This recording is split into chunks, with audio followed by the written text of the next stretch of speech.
Whoa,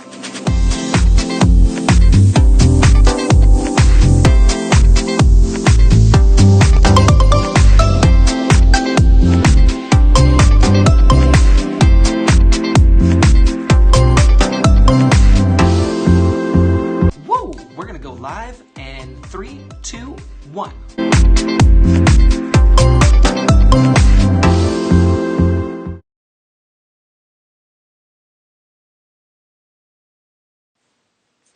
Hello everyone. Welcome to Ed Talk TV, Conversations Worth Having. I hope you're having a fantastic day. I'm going to take a look down at the device here just because I want to make sure we're live and everything's working. For those jumping in, welcome. Be sure to comment and show some emotions and share. We're going to talk about all that here in a second. Jump in, say hello. Hey, Chrissy. When you tune in live, this is what happens. You get put on the spot. You can get put on the screen. If you're watching the replay, no worries. Still jump into the comments. That's what we refer to as the after party, because that's where you and I and everyone else who joins the party can connect and hang out. Hey, I'm going to put this comment on the screen. Perfect.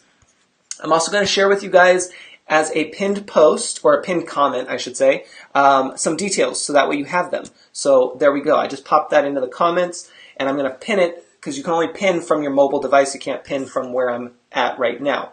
So let me go ahead and do that for you, and make sure that that's all there. Perfect. Okay, cool. Hopefully you guys can hear me all right. Before we jump into today's content, which we're going to talk about branding, who's ready to learn about branding? I am. So how it works around here, if this is your first time, even if you're watching the replay, let us know. If it's your first time, say hey in the comments. We have a really cool crowd around here, and everyone likes to engage with each other and learn from one another, not just from me. This is a talk show, so we're going to have discussions here live, and you're going to have discussions in the comments as well. Hey everyone popping on. Yep, perfect. Yep, we want to learn about branding. I love it. So make sure that you're not shy, because we can't be shy around here. And we want to make sure that you connect with other people here in the comments. How the show works. So we go live Monday through Friday, 5 days a week. It's pretty crazy and it's fun. We go live at 4 p.m. Pacific Standard Time, and we have a good time. It's a talk show. We talk about business, tech, and the user experience. All things that are going to help you grow as a person as well as your business. Whether you're at a 9-to-5 thinking about starting a business, or you're already in business, you're in the right spot. You found the right people to hang out with.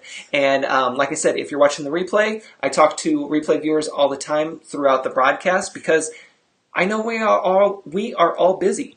I know we have things to do, and you can only come in every so often and whatnot, and you can get little glimpses, catch little replays of the broadcast, which is great.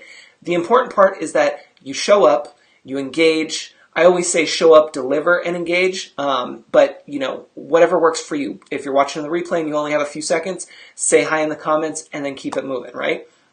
So we have, yes, definitely want to learn about branding. I love it. So be sure to go past the like too. I always like to inform you that the like button is all right, but for you, not only for this show, but for anybody's show, anybody's post. Fun fact, if you go past the like button and you start showing emotion and you start commenting and sharing, that's what's going to help you get noticed. That's what's going to help you get whatever post noticed, right? So understand that we have homework around here. We learn, we discuss, and we implement. So keep that in mind as well. Now, before we jump into today's content, which we're going to talk about branding, and we're going to have a special guest today, I always like to start with some random news. For those joining, by the way, I did put a pinned comment that actually breaks everything down for you. I'm going to try to do this for every show so you have it. If you want to know about the show, about the equipment we use, which is this whole setup, anything about the show really, edtalktv.com, boom, that's your first bullet point. Second one is if you want to support the show with a hashtag, boom, that's our second one, hashtag EdTalkTV, all together. And you'll notice that I put it in, I basically branded it myself with the capital E, capital T, capital T, V. So you can look at it in the comments. The reason I did that is so it's easier to read when people are searching. And we have so many great quotes and things that come up during the broadcast that why not put a hashtag on it, right? So hashtag EdTalkTV, and they're a lot of fun to use. So there's that. And then the third one is actually the new monthly support that I offer. So that's a subscription service that I now came out with because you guys have asked for it. So it's there as well where you can learn more about those. So that's like my 3, remember magic 3? That's a magic number. So that's my 3-point bullet list that I'll try to include every show in the comments so you guys have exactly what you need right there. So, random news. Now, we talk about business. We talk about marketing. We had some amazing episodes previous to today. So if this is your first time joining, you're in for a treat. If you're returning, awesome. We love you and we have had so much fun. We had some big celebrations yesterday for the day before. We've had some amazing guests, all of which you can watch all of these episodes back at edtalktv.com. There's a blog there for you with all the episodes listed. So don't worry, you can always catch up to previous episodes.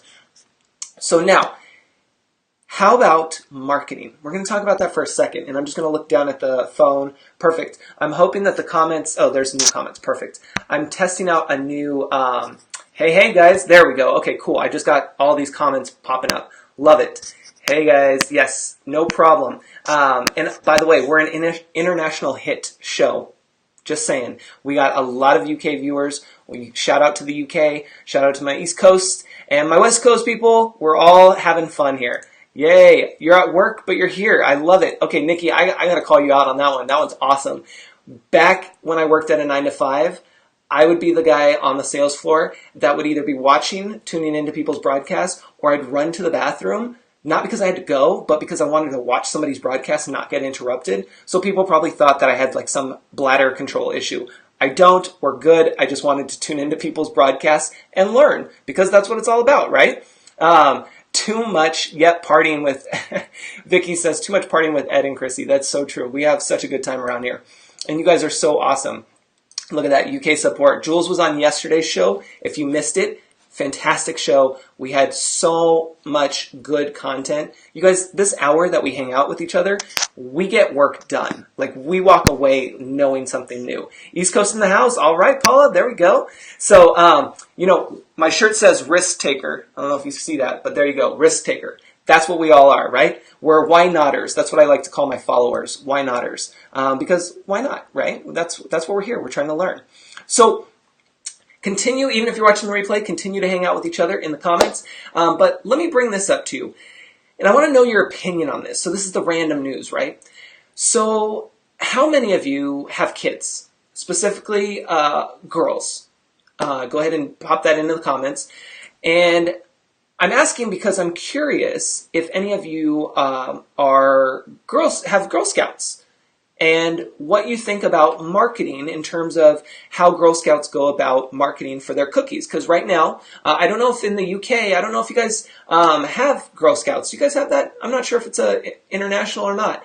But anyway, we have the Girl Scouts. Yep, we got a few. Okay, perfect. No problem, Jules. Thank you. By the way, those who are watching, our UK viewers, it's like midnight their time. So we have some awesome ones. Yep, you have 3 girls, 13, 9, 5. Wow, good.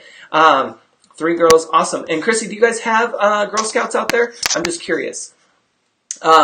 So down in San Diego, so I'm in California, for those who don't know, they are, yes, they are Girl Guides. Oh, cool. Okay, cool. So I'm in California.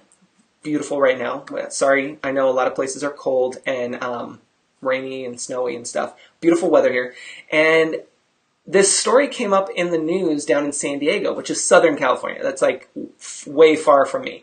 And this Girl Scout was being quite, not her specifically, but her marketing efforts made the news. Now tell me if you agree with this, or if you think that this is a little kind of like borderline. So this little girl with her dad had her cart full of cookies, right? Her little wagon that she wheeled across the street from a store. and set up shop to sell her cookies.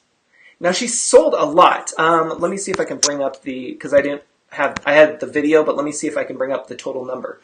So she has her cookies, all her box cookies, and if you've ever had Girl Scout cookies, like, you can't just buy one, you got to buy a bunch, right? Rub it in, it's cold. I know, sorry, Vicky. And so she went down to a store. I'm just looking at by the way, I'm on my computer, so I'm able to look at the actual web page that I have pulled up here. So she was able to go down and sell 300 boxes in 6 hours. 6 hours, she sold 300 boxes. Can you guess, even if you're watching the replay, can you guess what kind of store / business that she was outside of? It's an unusual one, and it's fairly new here in California.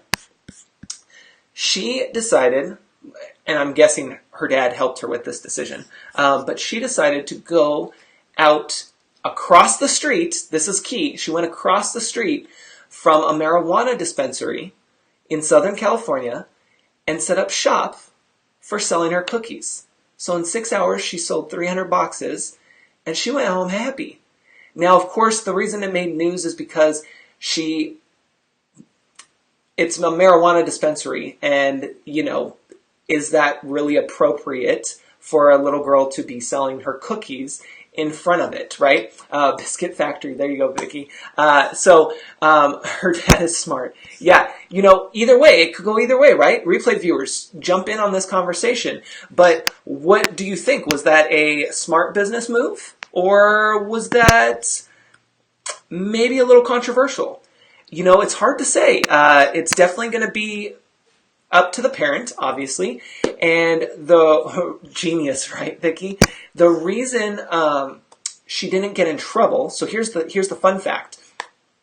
It made the news because obviously, it's a little girl selling her Girl Scout cookies, and people were like, well, wait, hold up. You just sold a ton of boxes. Like, that's not fair because you're doing it in a location like this, right? But according to the rule book, I don't know it, I didn't read it, I just watched the news, but according to the rule book, that it is legit, it worked, because she set up shop across the street. She wasn't on the same property. So the way they look at it is, let me look at Paula's, whether or not we agree it was great marketing. And there it is. There it is. And so, yes, whether or not you agree, it was great marketing, right? And you made the news, you sold a lot of boxes, and the reason why it was okay, according to the rule book, is that she set up shop across the street with her wagon, meaning it's the same idea as if she went around in the neighborhood, which apparently another kid has done this in her troop or whatever, and sold way more boxes. But it's the same thing as walking around in your neighborhood trying to sell the cookies, because you're across the street and you're set up shop in your little wagon. So shout outs to her. I mean, well done. You sold boxes and you made other people really happy and you made the news. So, hey, and you got to go home after 6 hours. Well done. And she'll sell even more now. Exactly. She'll be known as the Cookie Girl. Although they did not release her info or the dad's info, I believe. They kept that private, which I think that's smart. That's really good. So anyway, that's your random news, and people went home happy. I know, I mean, hey, you got Girl Scout cookies. You're always going to go home happy, right? So there's that. Yes, priceless, right? So anyway, that's your random news today. Learn about marketing. It doesn't stop with us. It doesn't matter what our age is. You have to be creative, especially these days, right? You have to be able to figure out how are you going to stand out. We talk about that a lot here on the show, which is why we go live 5 days a week, right? Which is why we encourage you to not only comment, but show emotion, share, there we go, and keep the conversation going here in the comments, even if you're watching the replay, because it's important. You are pushing yourself, you're pushing yourself out there, and basically putting yourself out there, and you're getting noticed, because even if you just say hi, that's one thing that you didn't do the last time, right? So then the next time you're going to give some insight. Yeah, I thought that was great marketing. No, I don't know about that. Maybe that's a little like whatever, right? You just go to the next level. So that's what we're about around here. So speaking about that, how many of you guys are ready to talk about branding? And even if you're watching the replay, you can jump into the conversation. Let us know in the comments. This is the part of the show that is so much fun. I'm going to go ahead and pop in my earbuds. We are going to call our guest, and we're going to bring on our guest who's going to introduce themselves, and we're going to go from there and learn about branding. So I don't know about you, but I'm excited, and I hope you are too. So let me go ahead and pop over to our screen here. This is fun, you guys, because I'm using a program called eCam, which you'll find listed on EdTalk TV. And over there, you'll see the link for this. And what's cool is, I don't know if you guys can hear that. Hello. Oh. Hi. Hold on. I need to put you on pause for a second because I'm listening to the Facebook Live at the same time. Hi, everyone. Hi, Ed. Thanks for having me. Yeah. So you guys who are watching, even replay viewers, the way this works is that I'm using a special program that allows me to be able to stream through my computer, and then it also allows me to bring on guests just like you're seeing here. So if this is your first time, welcome. And what's cool is it also lets me put on the comments on the screen. So all this you can find on edtalktv.com. But today we're going to talk to our friend here about branding. So go ahead and introduce yourself to everyone. Well, hi, everyone. So I've been an entrepreneur since 2012. I opened my first Etsy store, and I used to sell custom mugs, and I failed miserably at it.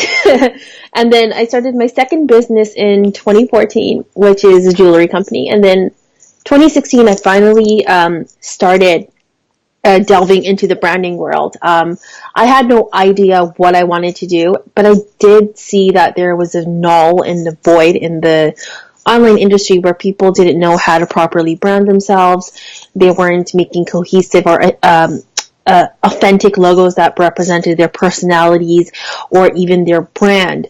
So that kind of like made me start delving into the branding world and become a freelancer, and that's how I started my business in 2016. I'm currently in the 22nd month of my business, so I turned 2 in April, which is really exciting and fun for me.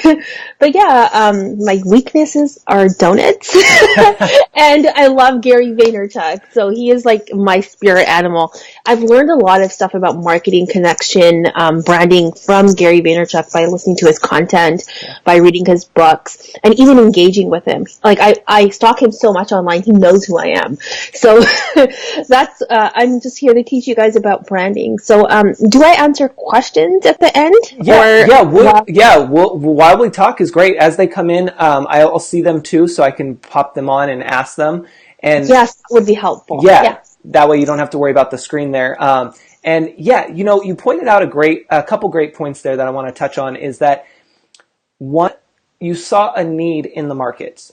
Yes. And that's a big one, you guys. And we talk about that, right? Is that you have to see a need, but you also have to be passionate about it too. And so when you saw the need, did you instantly know like that's what you're passionate about and that's why you followed it? Or was it something that you wanted to learn a little bit more about and then kind of fell in love as you researched it? Well, the backstory is that I got laid off in January 2016, and I hated my 9 to 5. Like, I just absolutely detested it. I did not want to go back. And then I kind of went into like survival mode, and I kind of started like talking about like, because I don't know if anybody knows who Robin Sharma is. He talks a lot about skills, honing your skills, your craft. So I started kind of going back and to see, okay, what am I good at? What can I make money from? And then I started joining online communities. Like there's one called Screw the 9 to 5, Yes. and I found that by accident, and that was the first Facebook group I ever joined. Oh, cool. Slowly, I started seeing like logos that I didn't like, and I was like, oh, how can I fix that? Yes. And then literally, I didn't know anything about branding, but fortunately, I took a coding class in college. Yeah. and I knew how to make a website, like do the basics of Photoshop because I've been a photographer for about 10 years. So I Nice. know how to use Photoshop.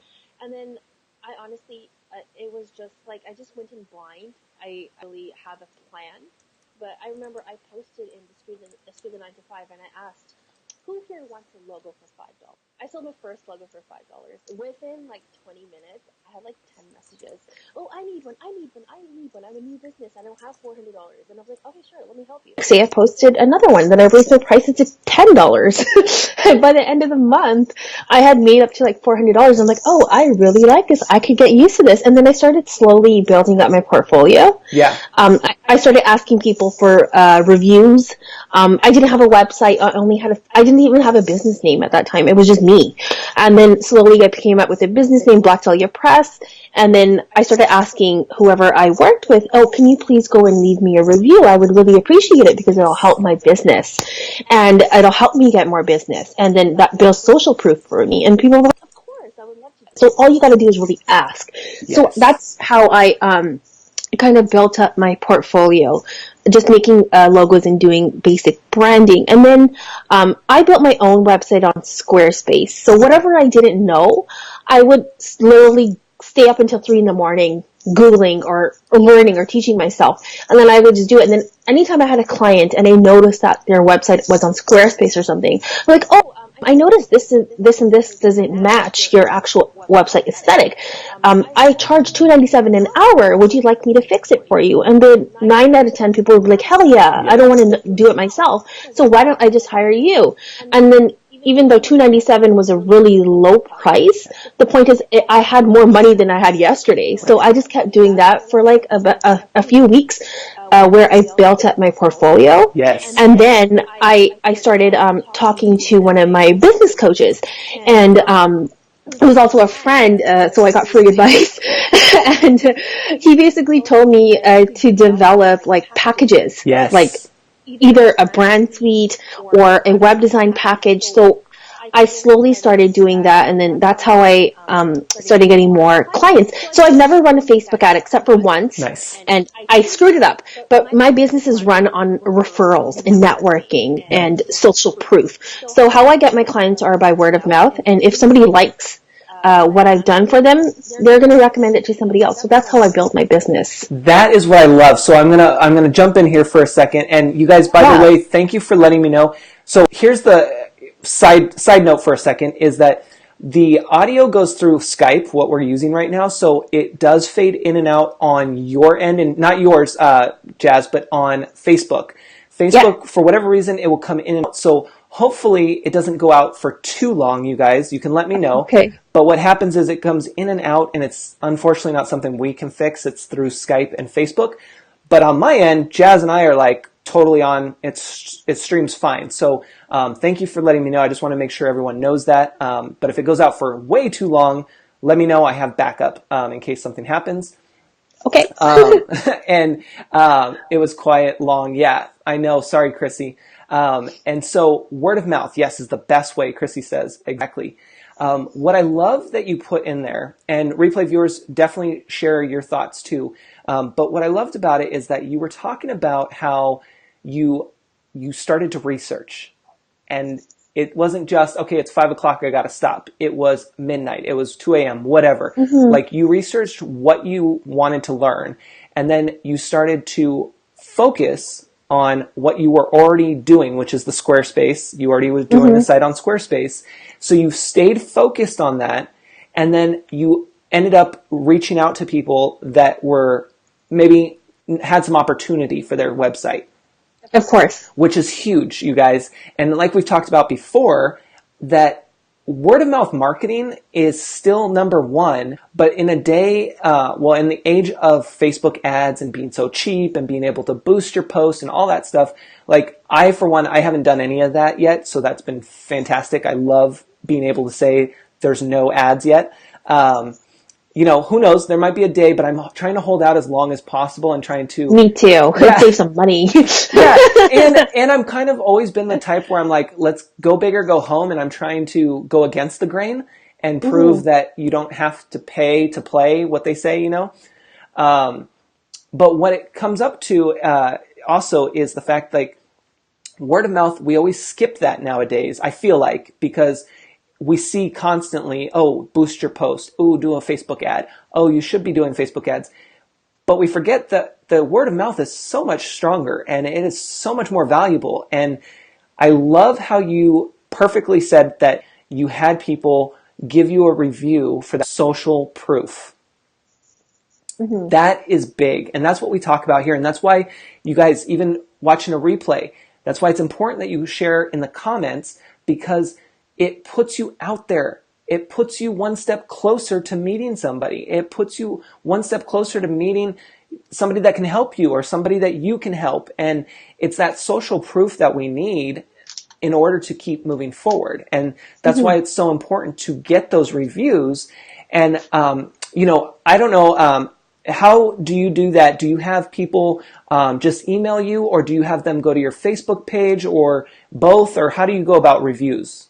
Okay, so basically, when all of my business literally comes from Facebook or Instagram. Yeah. So I have a screening process where I'll be like, hey, why don't you book a consult? I never used to do this, but as I've grown in my business, I always do a consult call just so I can read the person and see if they're going to be a good fit for me. And I usually, I don't know if anybody believes in this, but I use my my gut feeling and my intuition. If I get a red flag, I usually cut the call and I'm like, okay, maybe this is not going to be a good fit, because I look for the signs. Because I've dealt with a lot of clients that were not a good fit and I just ignore the signs for the sake of that payment or whatever. Something would always be ongoing. But I have a form that I make everybody fill out before they want to work with me. Yeah. How about tell me where it's basically a very long form. How long have you been in business? What is your business? Who's your ideal client? What social media channels do you use? What's your overall brand vision? I ask a lot of detailed questions. So before I can even get on the phone with them, I have all that information. I can research them. Yeah. And then when we get on the call, and they decide to move forward, what I do is I make them do a Pinterest board. Nice. So, I can kind of get into their head and see what kind of things they're attracted to. Like, for example, fonts, they may like color palettes, they may like logos, they may like, branding, they may like. But just because somebody likes the Nike logo doesn't mean they want the Nike logo. But I make them do something that is attuned to them, that is your style. Like, I have a client recently who loves farmhouse chic texture, so and that entire the moodiness of it. So yeah. I made a brand built for her that way, because those are the things she pinned, and it kind of gives me an idea of what is industry as well. Like, okay, so for example, if they're a physical therapist, I'm going to make them research physical therapist websites and their branding and tell me what 5 things they like about them, and then 5 things they absolutely hate. Yes. That they've come across. So I know what their style is, and that way I can deliver their vision without messing up. Yes. So it is a process, but it works. And I've literally perfected it because I've been doing this for almost 2 years. So it was trial and error, but it works. And that's a key point that you guys, I want to point out there, is that you're using social media, because let's face it, Pinterest is still social media, even though it's really more like Google. You guys, if you're not familiar, it's like a search engine, because people go there and search and get ideas and everything. And so, by the way, anybody using Pinterest, even if you're watching the replay, let us know in the comments. I'm just curious. Do you use Pinterest, and what do you use it for primarily? But what I like about that is that you're using Pinterest to visually see, because branding is visual, right? Of course. And so you're visually seeing what they like, and most importantly, I think, what they don't like. That's a big one, because, we can all go through and say, oh, I like this, I like that. But what about the things that we don't like, and being able to dive a little deeper on there too? Product research, Chrissy says, nice. And so, okay, so now this is getting interesting, and you guys talked about digital business cards. Remind me towards the end, we'll talk about that, because that's what I have. Of course. So when it comes to Pinterest and branding, so let's say we worked together and I filled out your form and I created a board. Now, how do you go about figuring out what branding should be for me? And I guess let's start with, what is branding anyway? Let's start at the basics. Okay, so branding. So basically, it's not just branding. Yeah. It's more broad than that. Like, your brand is more than your logo. It's more than your color. It's more than your font. A brand is basically a company, or it could be a personal brand. So there's two types. A brand is basically the values, ethos, the mission of the brand. What image do you want to present to the world? What do you want to be known for? So that's what, like, the basics of branding, I would say. But, like, everybody knows who Jeff Bezos is, the owner of Amazon. He's like a multi-billionaire. So basically, it's his famous quote that always stays in my head: your brand is what other people say about you when you're not in the room. Yes. So that is so fitting. So what do you want to be known for? So for me, my thing is, two of my clients, like, they were just joking around. They're like, "Oh my God, you're the branding queen." And I literally stuck with that because my client was like, "Yeah, you're the queen of branding." So I call myself the branding queen now, just because that's what my clients see me as. So anytime there's a post in a Facebook group, for example, "Oh, I need some branding. I'm looking for a brand strategist." People I've worked with before tag me because they've already worked with me and they trust me. So when I'm not there, I trust people to tag me in the post, especially if they know the person. Yeah. So, Black Dahlia Press is, a visual branding studio, and you can trust Jas. That's what I present, because I've worked with that. And you go on my Facebook page, I have 5-star reviews. You can read the testimonials. When you go on my website, my portfolio is extensive. You can click on the sites I've made, so it's all real. So I'm really particular about those things too. Like, especially if I want to work with somebody, I research them thoroughly. I look at their Facebook page. I see what they're posting on Twitter. I see what they're posting on Instagram. I want to know that they have their, like, I want to know that they have their shit together. Like, so if you went on my Instagram, if you went on my Facebook page, everything is consistent and everything, like, basically matches up and is legitimate. That's the biggest thing. Sure. What you want the outside world to see you as. Yeah, and that's huge. And you guys, even if you're watching the replay, how many of you can relate to that? And how many of you does that really, sit with you? Like, you're like, yes, that's what I should be thinking about, because, that's important. And I'll say it too. I'm guilty of kind of going from here to there and all of that, and it's one of those things, especially when you start out, you kind of think about it, but then it might not be necessarily the first thing that you do or the last thing that you do. And, it's funny that you mentioned about how basically that stuck with you, or the branding queen. And, I'm thinking back now, when I first started, the thing that automatically worked for people was, Ed's the guy that makes things stupid easy. He makes it actually started with technology stupid easy, and then I moved into business and technology stupid easy, and then I slowly kind of went away from that as my tagline type thing. I don't know if you would call it a tagline. We can kind of talk about that, I guess. But I kind of stopped saying that because I have the other business, which is called Stupid Easy, and I was thinking, like, oh, I don't want to confuse people, even though I have already, but I didn't want to confuse people. So, it's funny that you mentioned that, and it's kind of one of those things that you kind of go with what works and what people know you for. And so let's talk about tagline, because that's part of branding, right? Of course. So, like, mine is the branding queen, or let me build your brand. So it depends on what works for you. Like, for example, Nike's is just do it. Or sometimes Tiffany uses something blue or something pretty in a blue box, something like that. Like, basically, when you look at Nike, you're like, oh, just do it. And then you're like, you get so motivated. So a tagline should be motivating, and at the same time, it should stay in your brain. So, like, for you, like, I remember Stupid Easy. I'm like, if you need any questions with tech, I think of Ed, because you make it, like, stupid easy. Right.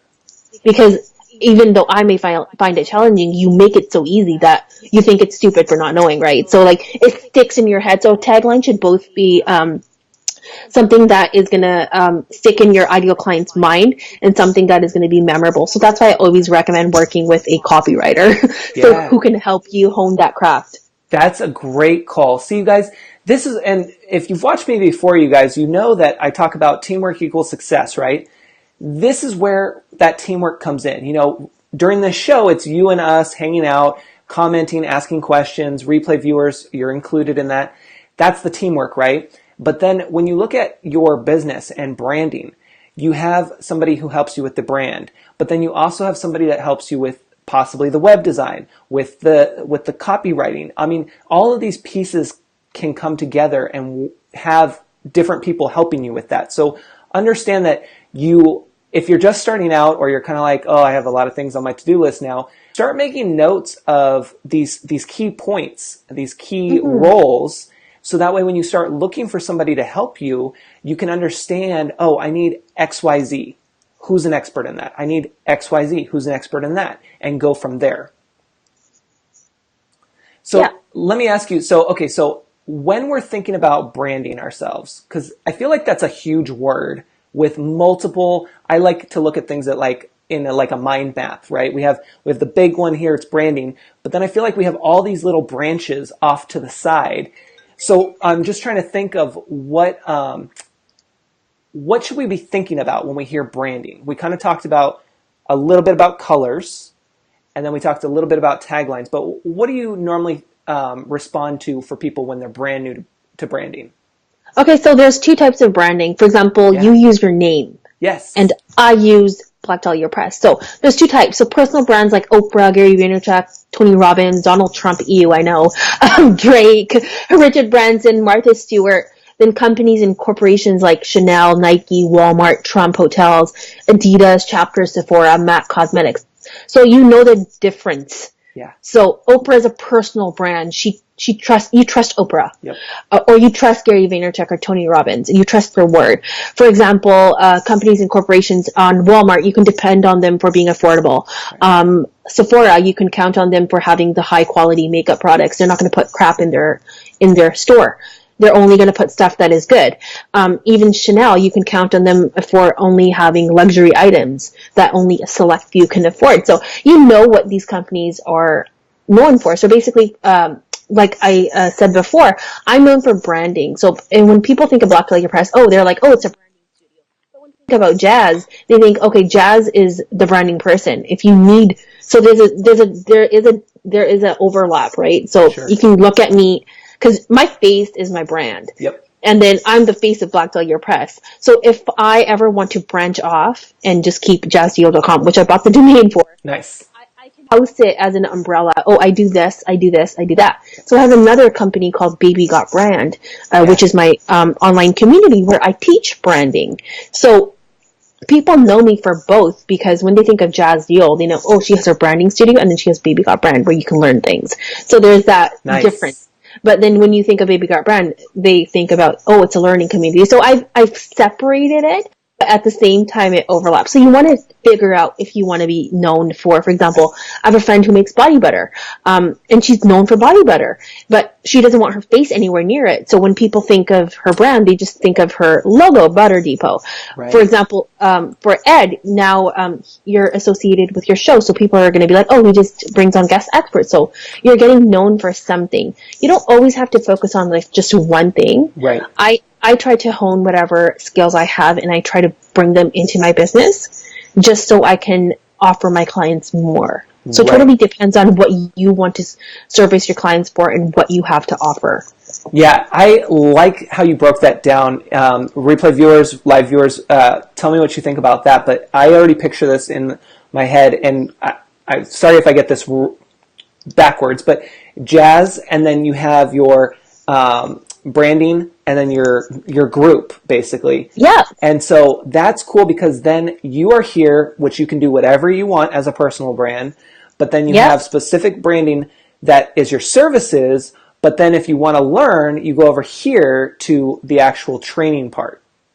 Yep. See, that makes sense, you guys, and I don't know if you guys saw that clearly, but I was like, in my head, I'm like, where's my whiteboard? I was going to go run and grab it and like start drawing that out, because I was like, that makes so much more sense versus, when we start thinking about it, I don't know, maybe it's just me, but I know that when I start thinking about it, I'm like, okay, I have my name, I have this, this, and then it's like, oh my goodness, well, how do they all tie to each other? And then I start coming up with all these cool creative names, and then I come up with these creative taglines, and I'm like, wait a minute, these are all different businesses. No, they're not. Like, it gets crazy, right? And so seeing something like that perfectly lays it out. It's like bam, bam, bam. Yeah, so just to branch off on that, I have two other, I have one other business, but it overlaps with my with my brand and my web design, I sell fonts and I sell stock photos. Oh, perfect. So in my group, what I usually do is, if you want to up-level your brand, you can even purchase one of these custom fonts, or you can even supplement your content with these stock photos that I took that you can use for any brand. So that's what people are known for, know me for in Baby Got Brand, that I provide resources. Yes. Or solutions. And then for Black Dahlia Press, I am the go-to branding person for whoever wants to work with me. So there's that little branch off. But Jas is up here, but she does these two things. See, I love that you brought that up, because I know that a lot of our viewers, and you guys tell us live if you're here, or replay viewers tell us how many of you have more than one business. Let us know in the comments, because a lot of us, I know, have more than one business. And that is a great point about being able to separate them now and have a little bit of overlap if they have them. Now, let me ask you, do you have separate websites for each business?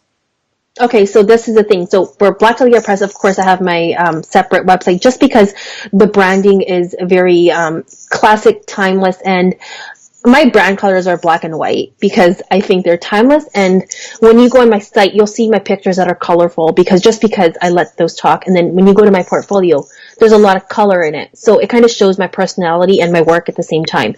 But when you go to Baby Got Brand, you see loud, fun, energetic colors because learning is supposed to be fun. Yeah. So I targeted my branding that way, where like my ideal client is basically whoever comes to Baby Got Brand are women, or sometimes there are men like Ed who go in, but mostly it's female entrepreneurs from all walks of life who just want to learn about branding, how to utilize, for example, Canva, how to use fonts and stuff like that, how to use stock images. So I do all that teaching, but learning is supposed to be fun. So for example, would you want to go into a group that only has like black, white, very bland graphics? Right. No, you wouldn't. You'd be so bored. So that's why I try to make the group a lot of fun using fun infographics with like loud colors like pink, blue, green. Those are my colors. So when you go into the group, you're automatically energized. And then those colors also stick out. Yeah. And I love that you bring that up. And so that's a question I know that I hear a lot about color choices. So let's talk a little bit about that, because I know a lot of people automatically want to pick their favorite color. I was going to pick up like something close by. We'll say, this off blue color here, but they want to pick their favorite color. And I love my favorite color. I want that to be my brand, but do we need to think about something there? So my favorite color is purple, but you will not see that anywhere near my brand just because it doesn't reflect my business or my ideal client. Yeah. So here, let me talk a little bit about like the psychology of color. Yeah, please. So for example, when you think of health and wellness, when you go to the spa or a physiotherapist, they have really green, earthy, pastel bluey tones because they want you to feel calm and zen when you walk into there. And then when you think of banks, you'll see really energetic, powerful colors like royal blue, dark green, because money is green, right? And for example, some banks use red. And then when you think of school, like for example, preschool, they'll have really cheerful colors like yellows, oranges, greens, because like I said, you want to have learning to be really colorful and fun. So even when you go to the hospital, sometimes you'll see yellow walls and stuff because they want you to feel calm in your time of distress. So colors are really an integral part of your branding. So for example, if you want to go for a high-end feel, like the first thing I think about when I think high-end is like somebody like Chanel, Fendi, like those high-end stores. You'll see that they use very minimal colors in their brand.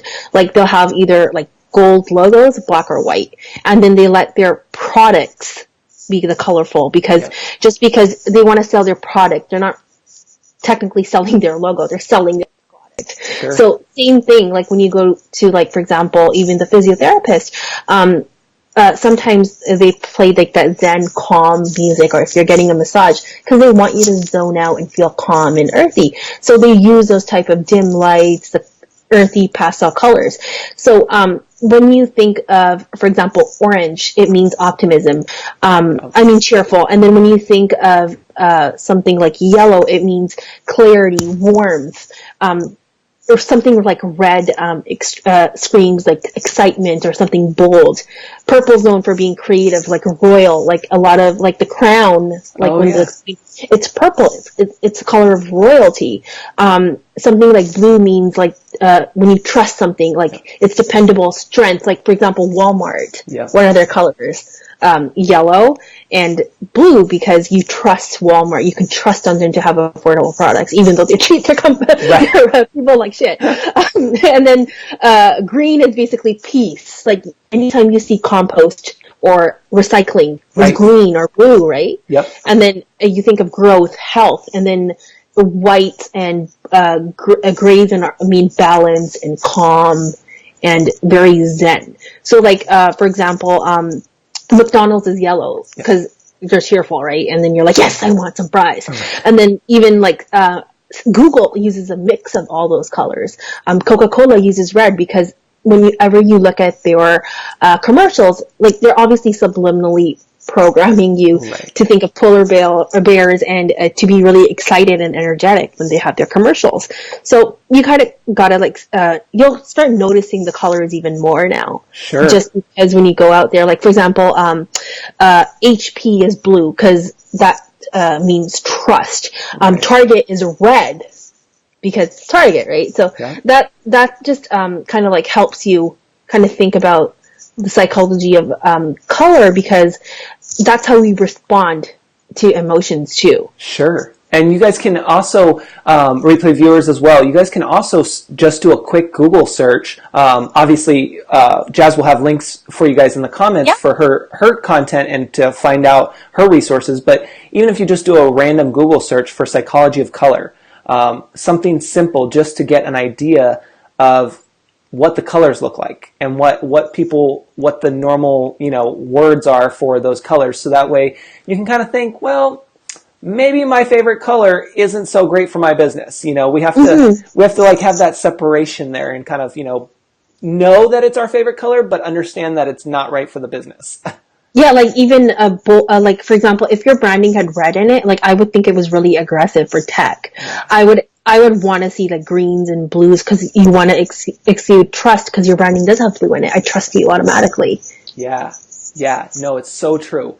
And so, okay, awesome. So we have a little time left. Okay. So sorry, I talk a lot. No, it's good. Everyone loves it, and I'm learning so much. I don't know about you guys, but I know for one, I'll have to be watching the replay again to make sure that I go through and make notes. And I know that Nikki is also, she's at work and she started taking notes on her work papers. So it's awesome. That's awesome. Well, I can give you guys a quick exercise. I can drop like the worksheet. So I recently taught a workshop and I really made my the attendees think about their ideal client, like to get specific. Like there's a worksheet, like basically how old is your ideal client, what's your gender, how educated are they, what's your occupation, how much money do they make, what problem are you solving for them. Like you get really specific, that way you can really narrow down your branding and who you're targeting. And this also works, doubles as data that you can use for your Facebook ads too. Oh, smart. Yeah, so at the same time, if you ever want to run Facebook ads, you know who you're targeting. Yeah. Because your ideal client exists because you're writing them out. Right. That's so smart. Yeah, so I'll send you the worksheet and then I can link it. That way they can just download it. Yeah, that's awesome. Now, there you guys go. So let us know in the comments, even if you're watching the replay, if that's of interest to you, because that's super cool and that kills two birds with one stone. You're doing the work. See, I told you there was going to be homework. Like, there's always homework. But that's what it's about, is like being able to understand who it is that you're trying to reach and getting a little bit more of that data, that's those numbers and everything behind it, to understand that you definitely aren't going about your favorite colors or, because you feel like this is great. Like, you have to know who you're targeting. And sometimes, so let me ask you this. When somebody is brand new, and maybe I'm not sure if you've worked with them when they're at that brand new stage, but... Oh yeah, I love those. Those are my favorite because then I help them develop. Yeah, okay, perfect. So when you're at that brand new stage, then how, like, let's say somebody just has never done that and they're looking at that worksheet or something and they're like, I don't know who my people are. Like, I just don't know. Okay, so basically, I'm going to just go really quickly into what completes a brand. Yeah. So basically, number one step is like your aesthetics, your style, 2 color palettes, font, palettes, and then 4, consistency. So basically, you've already developed who your ideal client is. At this stage, you should already have a service. You should be able to know who you're going to serve and what your product is. And that's when you come to your branding stage, where you want the world to know you as, where you're positioning yourself in terms of aesthetics, color palettes, font palettes, and consistency. So for basically, aesthetics. My style is very clean, minimalistic. I'm feminine. My branding is very classic and timeless. I like textures and prints. So that there, I narrow down my aesthetic right there. Yes. And then font palette. I love script font, and it works well with my brand because it shows that my personality is there too when people want to work with me. Right. I got a lot of comments on my own logo because like, oh, I love your branding. And I'm like, yeah, you can't have my branding. Yeah. So I developed something really unique for them. And then on top of that, sorry, I'm just going through my PowerPoint. No, that's good. And then choosing like fonts and stuff, you want to make sure the font has legibility that you can read. You want to make sure your fonts appear correctly because, for example, if you're using something that is not legible, like a handwritten font, right, you can barely read it. People are not going to be, they're not going to bother. No. They're going to go to somebody else. Yep. So you want to choose your fonts, and your brand strategist's job is to find you something that matches your aesthetic and your overall branding. Like, for example, Nike has a very simple Nike. Yep. Right? You can read it, it works. For Chanel, it's very simple. It's like a sans serif font, and it's really pretty, unique. It's never going to go out of style. And then color palette is basically choose 3 to 5 colors for your ideal brand and your ideal client, not you. It doesn't matter what you think. It's about how you are going to serve your client and how they're going to feel when they go to your site. And then analyze if these feelings and these colors evoke any feelings like of what you want your brand to represent. So, for example, if you were a spa, if you were your ideal client, would you want to go there? So you want to feel that emotion when you're choosing your colors. It's a very, very hard thing to do, but once you do that, it's smooth sailing from there. And then, can you see yourself using those colors for the next 10 years or forever? Yeah. That is the best part, right? And then consistency is all about, now that you've chosen your branding, your fonts, now you have to use them consistently on your website, your social media, your brand collateral, any printed worksheets you have. You want to be consistent. So, for example, if somebody, finds this, like, this is our worksheet or something, and they go to my site, and so this is gray. And if they go to my site, if my site's pink, there's going to be a sudden disconnect. It's not going to match. They're like, oh, what is this? That doesn't even, like, there's going to be no disconnect. They're going to forget about it. Yeah. But, for example, if my website was pink and this was pink, they'd be like, oh, okay, that's cool. Look how nice her branding is. It matches. So you automatically want to be consistent. Like, make sure your graphics match. Make sure everything is consistent. Like, for example, like when you go on my website and if you go to my Instagram, everything is consistent. You know I'm Black Dahlia Press. You can recognize something right away, even like a little stamp or something. So you want to be memorable. See, I love that. I hope you guys are picking that up and writing down those notes because that is key. Real quick, I wanted to get to Chrissy's question. I'm not sure if you know this, but she asked if you recommend anywhere to build a marketplace. So she's working on building a marketplace, kind of, and correct me if I'm wrong, Chrissy, but kind of like Etsy, I believe. And so she's trying to build that, but she was just curious if maybe you had any ideas of places. You would probably need to hire somebody who knows code because you're going to want to build that from scratch and the interface is going to be completely different. Like, you may be able to, like, for example, Creative Market, like, they've obviously hired, like, a software engineer who does that because you can't filter that many products. Like, I do recommend WordPress. Yep. It allows you to filter products and by using WooCommerce. So you can look into those type of options, but for something like that, like, you probably are looking at like at least $7,000 to $8,000 because those are expensive sites to build. Sure. Yeah, definitely. Well, thank you so much, Jas. I love it. I appreciate it. I know everyone watching, even replay viewers, are appreciating this because this was gold. Thank you so much for having me. Yeah, definitely. And be sure to pop into the comments, check in with people, but also drop your links so that way they know where to find you too. Of course, yeah. I'll drop a worksheet that you guys can download for the ideal client avatar. Perfect. That's what I call it. And then you can hone on what you want to do and then helps you build a Facebook ad at the same time. Awesome. Thank you so much for joining Thank us. you for having me. I'm so excited. All right, I'll let you go. Thank you so much. Thank you. Bye. Bye. All right, guys, how great was that, right, Paula? Great info. You are so welcome. I know you're talking to Jas, but I'm also going to say you're welcome because that was good. So that's what it's all about, you guys, is thinking about your brand. Now, I'll tell you right now, I'm definitely going to look at my stuff as well, because here's the thing.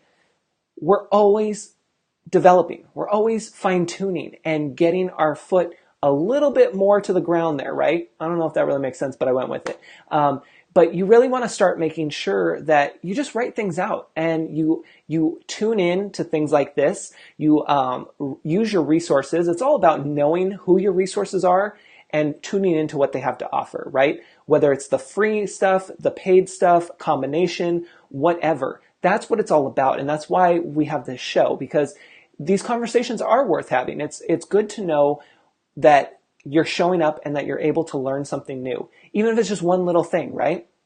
Some of you might know everything about branding because you're totally a brand person, but maybe one thing about the colors got you, or the tagline, or whatever, like we can't know everything. And so that's what I love about this show and about you guys showing up and about you guys being guests on the show, because it really allows us to connect with one another.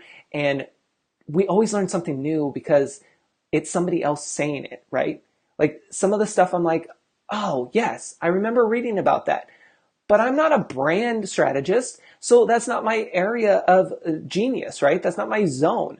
I'm staying in my lane. That's not my lane. So that's why I would have to hire someone like Jas to help out with that, or vice versa, whatever you want. But know that that's what it's about. Business cards. Yes. Thank you, Nikki. So business cards, real quick, it somewhat ties in. So when it comes to business cards, because a few of you guys were asking, so you can get your regular printed cards, which are there's still a place for those. If you guys go to a lot of networking events, that's kind of a quick way to get your business card out. But I will say that I have stopped ordering business cards for a while, only because I had made some changes and I really just was tired of buying business cards because I don't hand them out very much because I'm not going to these big events all the time. I'm more online than anything. And so for me, I go with a digital business card. So I'll break that down real quick. There is training for that. I have a training video on that over on the website that you can find.